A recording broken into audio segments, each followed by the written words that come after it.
बिस्मिल्लाहिर्रहमानिर्रहीम। मुल्क डूब रहा है और वजीर आजम साहब 43 रुकनी वफद के साथ कतर के दौरे से वापस तशरीफ ला चुके हैं। स्पीकर कौमी असम्बली 25 रुकनी वफद के साथ कनाडा में एंजॉय कर रहे हैं। फजल रहमान अपने बच्चों के साथ तुर्की की सैर पर हैं। बिलावल साहब ने कौम पर एहसाने अजीम फरमाया है कि अपना यूरोप का दौरा कैंसिल किया सिर्फ सैलाब ज़दगान के लिए। इमरान खान को अपनी सियासत से फुर्सत नहीं मिल रही। वज़ीर आला सिंध 10 दिन पहले सैलाब ज़दगान के पास गए, ऐलानात किए और फिर उसके बाद आज तक उनकी कोई खबर नहीं।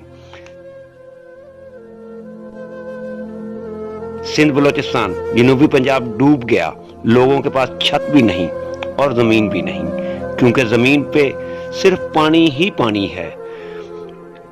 लाखों एकड़ फसलें तबाह हो गई। लोग भूखे प्यासे दरख्तों और पहाड़ों पर पनाह लेने पर मजबूर।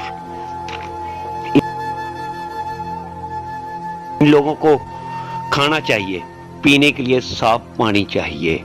चंद एक समाजी तंजीमों के अलावा कोई भी सैलाब ज़दगान की मदद को नहीं पहुंच रहा, ना कोई वफाकी हुकूमत और ना ही सूबाई हुकूमतें। सिंध में ये हाल है कि लोगों ने एहतियात हुकूमत को जमा करवाए, सैलाब ज़दगान के लिए टेंट, पानी, खाने पीने की अशिया फराहम की, मगर सिंध हुकूमत के अहलकार इनको बेच रहे हैं। सिंध में 1 किलो आलू 500 रुपए में भी दस्तयाब नहीं। मेरी खान साहब से इल्तमास है कि आपकी फैन फॉलोइंग बहुत ज्यादा है, आप रिलीफ फंड कायम करें, क्योंकि लोग आप पर एतमाद करते हैं।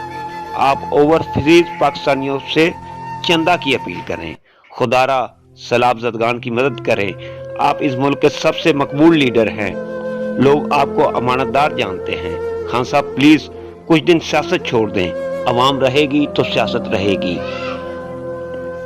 पाकिस्तान जिंदाबाद।